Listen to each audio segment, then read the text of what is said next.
Class 8th students. हम लोग की ऑनलाइन क्लासेस में हिस्ट्री का चैप्टर चल रहा था। उसमें आज हम लोग जो हमारा टॉपिक है वो आज हम टॉपिक पढ़ेंगे द इंडस्ट्रियल रेवोल्यूशन, यानी कि उद्योग क्रांति। हिंदी में उद्योग क्रांति है, इंडस्ट्रियल रेवोल्यूशन।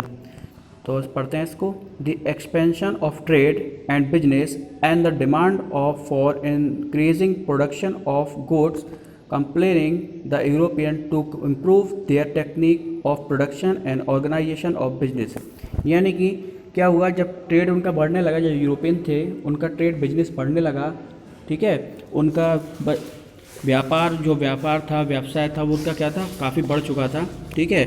अब उसका उत्पादन जो था, प्रोडक्शन जो था, वो भी क्या करना था, उन लोग को बढ़ाना था, उनको प्रोडक्शन ही बढ़ाना था, ठीक है। और इम्प्रूव देयर टेक्निक, मतलब उनको ये सी उनके प्रोडक्शन को बढ़ाने के लिए उन्हें कुछ ना कुछ ऐसी टेक्निक में लगानी थी ताकि उनका जो व्यापार है वो ऐसे ही बढ़ता रहे। तो उन्हें नई टेक्निक और नई खोज की ज़रूरत थी। इसी चीज़ ने in the medieval times craftsman and artisans made good for daily use for their hands. यानी कि उस टाइम पे जो मध्यकालीन की बात करें, इसी 18वीं शताब्दी के टाइम की, इसके पहले की, कि लोग जो होते थे वो क्या करते थे, अपने हाथों से, जो कलाकार होते थे और कारीगर लोग होते थे, वो क्या करते थे, अपने हाथों से ही चीज़ों को बनाते थे और डेली यूज़ की चीज़ों को बनाते थे। It's took a long time for the goods to be finished and brought to the market. इसका क्या था, ये जो टाइम लेते थे हाथ से बनाने में, इसको कंप्लीट करने में, इस काम को कंप्लीट करने में उन्हें काफ़ी टाइम लगता था। जब तक मार्केट तक पहुँचते थे, जब तक बहुत टाइम हो जाता था। Hence, in the 18th century, the factory system encouraged the rich merchant to set up factories, install newly invented machine। यानी कि इसी ड्यूरेशन में, यानी कि 18वीं शताब्दी में, 18th सेंचुरी में, 18वीं शताब्दी में फैक्ट्री सिस्टम का इंक्रेज होने लगा, मतलब लोगों को फैक्ट्री सिस्टम अच्छा लगने लगा। जो रिच मर्चेंट थे, जो धनी व्यापारी थे, उन्होंने क्या किया, फैक्ट्रीज को सेटअप किया और नई नई मशीनों को इंस्टॉल किया। और क्या करते थे, brought raw material and employ worker on fix wages to separate machine for the production of good.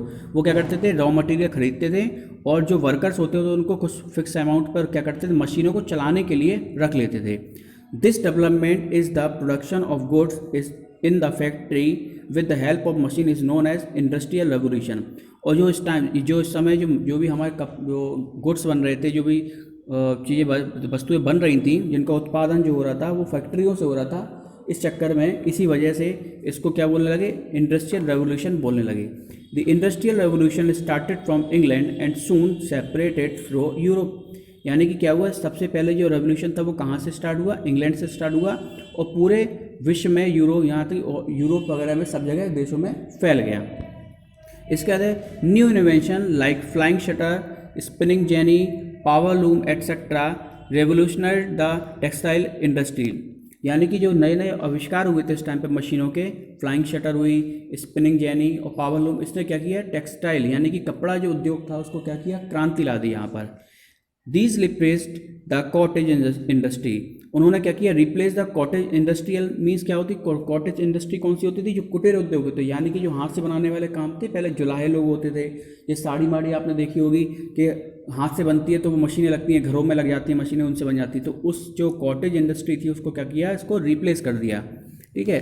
Further invention like electricity, rail engine, blast furnace, telegraph end devices of casting, rolling iron made the industrial revolution even more success. यानी कि इसके बाद कुछ और आविष्कार हुए, जैसे बिजली का आविष्कार हुआ, टेलीग्राफ का हुआ और डिवाइसेस का, लोहे का रोलिंग मीन्स उसको लोहे को ढालने का, ये सब ये इंडस्ट्री ने क्या किया, ये सब चीज़ों के जब आविष्कार हुए, इन्वेंशन हुए, तो उन्होंने इंडस्ट्रियल रेवोल्यूशन को और ज़्यादा सक्सेसफुल बनाया, ठीक है।